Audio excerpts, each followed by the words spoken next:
일본인들은 일본 매체에서 한국에 대해 여전히 지지부진한 나라라고 말하는 것을 보지곳대로 믿어왔습니다. 한 일본인도 그렇게 한국이 보잘것없는 나라인 줄 알고 있다가 어느 날 가족 여행을 가게 되었는데 딸이 꼭 한국에 가고 싶다고 말했는데요. 볼 것도 없는 나라에 가서 뭘 하냐며 탐탁지 않아 하면서도 결국 한국행 비행기에 올랐습니다. 서울에 도착한 그는 까무러치게 놀라고 말았는데요. 그에게 무슨 일이 있었던 것인지 자세히 알아보도록 하겠습니다. 서양권 사람들은 아시아에서 최고 선진국은 막연히 일본이라고 생각하는 경향이 있습니다. 물론 일본의 전성기 시절 일본은 전 세계에 그 명성을 널리 떨쳤고 수많은 와페니즈를 만들어낸 바 있습니다. 하지만 일본의 좋은 시절은 다 갔죠. 일본은 후퇴하고 있는 가운데 국제사회는 아시아의 신흥 강국으로 늘 한국을 거론하고 있습니다. 한국은 정말 짧은 시간 안에 가공할 만한 발전을 이루어낸 나라라서 어떤 이들은 한국의 모습을 아직도 3, 40년 전 모습으로 알고 있다고 하는데요. 그러다가 한국에 와보니 수도인 서울의 모습이 도쿄보다 발전되어 있어 깜짝 놀라곤 합니다. 한국에 대해 약간의 반감을 가지고 있던 한 일본인이 어쩌다 한국에 왔다가 병학했다는 글이 일본 커뮤니티에 올라왔었는데요. 과연 어떤 내용인지 한번 살펴보겠습니다. 저번에 가족 여행으로 한국을 다녀왔다. 동남아 쪽으로 가고 싶었는데 딸 아이가 무조건 한국으로 가야 한다며 떼를 쓰길래 어쩔 수 없는 선택이었다. 왜 꼭 한국에 가야 하냐고 물었더니 K-POP 팬이라고 한다. 우리 딸이 K-POP 팬이라는 걸 그때 처음 알았는데 사실 나는 K-POP이 뭔지도 몰랐다. 얘기를 들어보니 우리 딸이 한국 가수들 팬이라고 한다.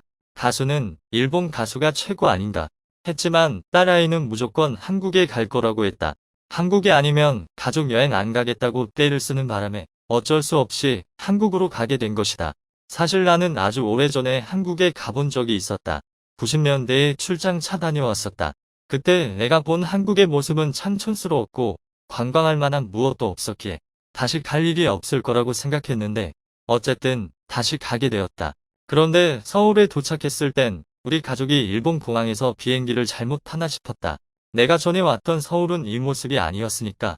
그런데 오히려 익숙했다. 왜냐하면 도쿄의 모습과 비슷했기 때문이다. 참고로 나는 도쿄에 살고 있다. 내가 서울에 갔던 게 1990년대고 지금은 2020년대라지만 아무리 그래도 이건 진짜 대단하다 싶었다. 딸은 어떤 가게에 들어가서 자기가 좋아하는 가수의 이름이 적힌 명찰, 사진 등 잡동사니를 엄청나게 샀다. 그렇게 좋을까 싶었는데 사진 속 가수의 얼굴을 보니 잘생기긴 했더라. 그 가게에는 다른 한국 연예인들의 사진도 많이 있었는데 하나같이 예쁘고 잘생겼었다. 인기 많을 만하네 싶었다. 솔직히 일본인으로서 조금 자존심이 상하기도 했다. 확실히 일본 연예인들보다 나았으니까. 그걸 보고 밖으로 나왔더니 거리를 돌아다니는 사람들도 다시 보였다. 키 큰 사람도 너무 많고 다들 준수한 얼굴에 날씬한 몸매를 가지고 있었다. 딸에게 연예인들이 돌아다니고 있는 거냐 물으니 그건 아니라고 했다. 과거에 내가 한국에 왔을 때는 그저 촌스럽다고만 생각해서 몰랐던 걸까? 아니면 요즘 젊은 친구들이 유독 잘난 건가? 여하튼 충격이었다. 아시아에서 가장 잘난 나라는 일본이고 외모적으로도 가장 뛰어나다고 생각해왔었는데 그게 아니었기 때문이다.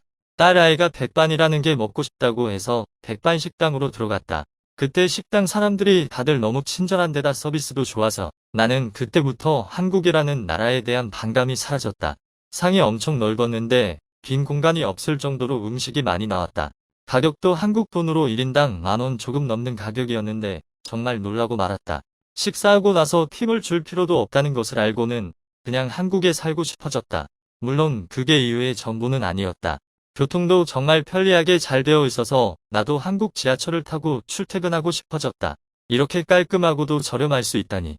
한국이 이렇게 살기 좋은 나라인 줄 미리 알았었다면 한국에 와서 직장을 가지고 살 생각을 했을 것 같다. 나는 여러분들에게 한국 여행을 강력하게 추천한다. 한국이 싫으니까 절대 안 가 했던 사람도 한번 가보면 나처럼 생각이 바뀔 것이다. 해당 글을 접한 일본인들은 글쓴이를 해칠 기세로 달려들어 그럴 리 없다고. 한국은 후진국이기에 절대 일본보다 나을 리가 없다며 현실을 부정했는데요.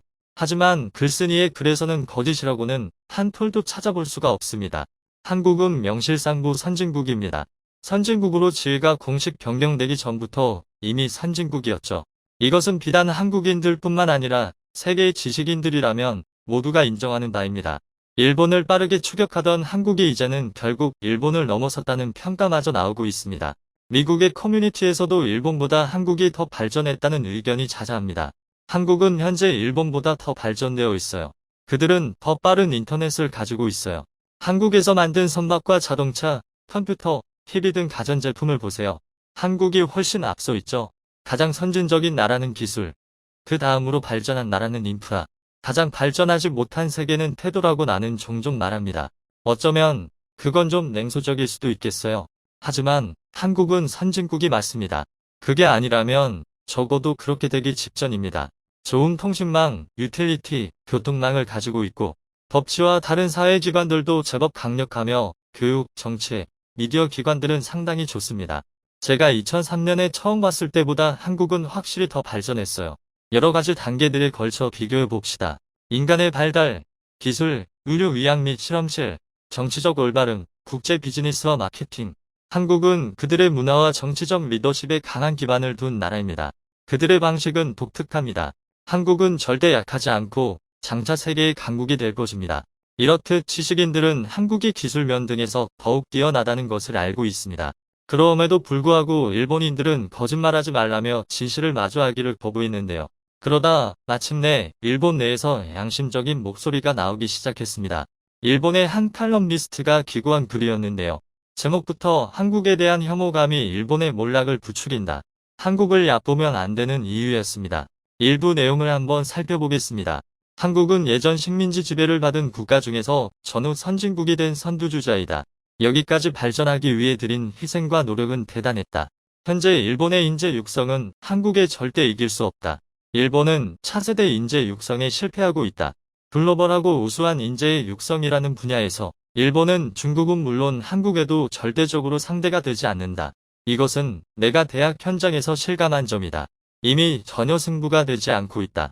인류 전체의 평화와 정의를 위해 지금 자기가 전력으로 무언가를 해야 하는지, 자국과 세계를 변혁시키기 위해 지금 내가 어떤 능력을 키워야 하는지, 이런 근본적인 부분에서 일본의 대학생은 한국에 비해 너무나도 뒤처져 있다.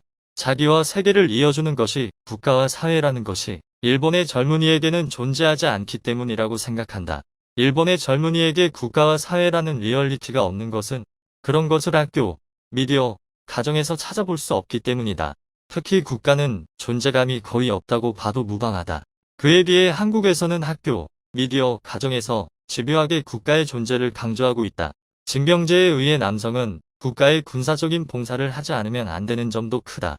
애국심이 고 선이라는 것을 어릴 때부터 주입받는다. 개인이 세계적인 가치와 연결성 없이 상대하는 것이 아니라 국가가 그 가치와 개인을 이어주는 존재가 되어 있다.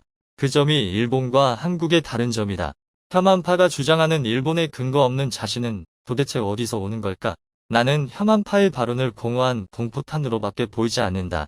법적으로도 도덕적으로도 한국의 현실 변혁 운동이 세계에 호소하는 힘을 얕잡아 봐서는 안 된다.